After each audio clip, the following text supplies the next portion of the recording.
Hi viewers, అందరికీ నమస్కారం. Welcome to Sravya's recipes. ఇవాళ మన రెసిపీ చారు, టమోటా చారు.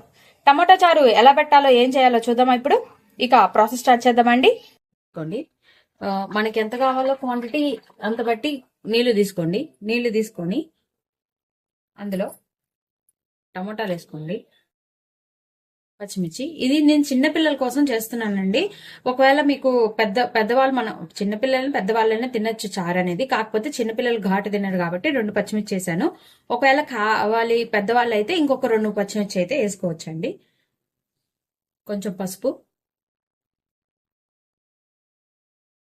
కొంచెం జీలకర్ర,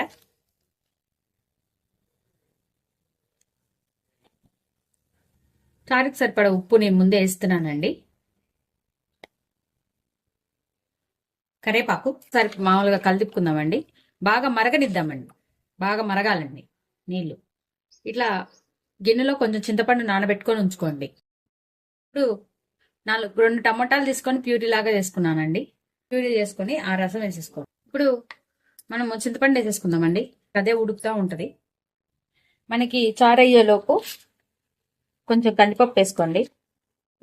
కందిపప్పు ఎక్కువ ఉన్నా పర్లేదండి, తక్కువ మాత్రం వేసుకోకండి. ధనియాలు,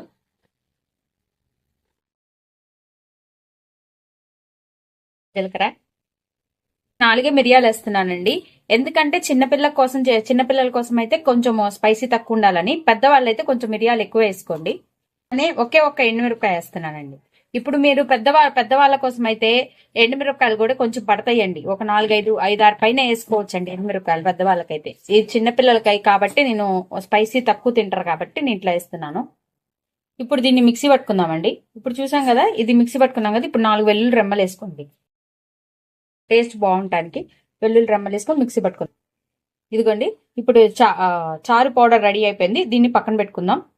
ఇదిగోండి, ఇప్పుడు చూసారు కదా, అట్లా 4-5 పొంగులు వస్తున్నాయండి. ఇప్పుడు పొంగులు రాగానే మనం మిక్సీ పట్టుకున్న పౌడర్ వేసుకుందామండి. ఇప్పుడు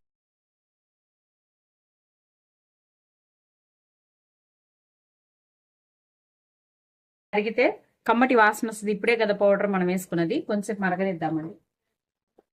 కొంచెం కొత్తిమీర వేసుకుందామండి. కమ్మగా మరుగుతుంటది, మరగనీయండి. ఇది మరిగే లోపు తాలింపు వేసుకుందామండి. మనం తాలింపు వేసుకుందామండి. కొంచెం బాండి పెట్టుకుని ఆయిల్ పోసుకోండి. తాలింపు గింజలు వేసుకోండి. కొంచెం కొంచెం చాలండి, ఎక్కువ అక్కర్లేదు. కొంచెం ఎండుమిరపకాయలు, కరేపాకు, ఇంగువ. గోల్షెడ్ వచ్చేదాకా వేగనించి తీసేద్దామండి. ఒక చిన్నులపాయ వేసుకోండి ఇట్లా. ఎందుకంటే ఇందాక ఆల్రెడీ మనం దాంట్లో చిన్నులపాయలు వేసాం కాబట్టి టేస్ట్ కోసం దీనిలో ఒక చిన్నులపాయ వేసుకొని గోల్షెడ్ వచ్చేదాకా వేగిన తర్వాత తీసేద్దాం. తాలింపు వేగిపోయిందండి. అదిగోండి, చారంతా మంచిగా ఉడికిపోయిందండి. కమ్మటి వాసన వస్తుంది అండి. వేసుకున్న తాలింపు వేసుకున్నాము. కమ్మటి చారు రెడీ అయిపోయింది. ఈ వీడియో కనుక మీకు నచ్చినట్టయితే ప్లీజ్ లైక్ చేసి, షేర్ చేసి, సబ్స్క్రైబ్ చేసుకోండి. Thank you for watching Sravya's recipes.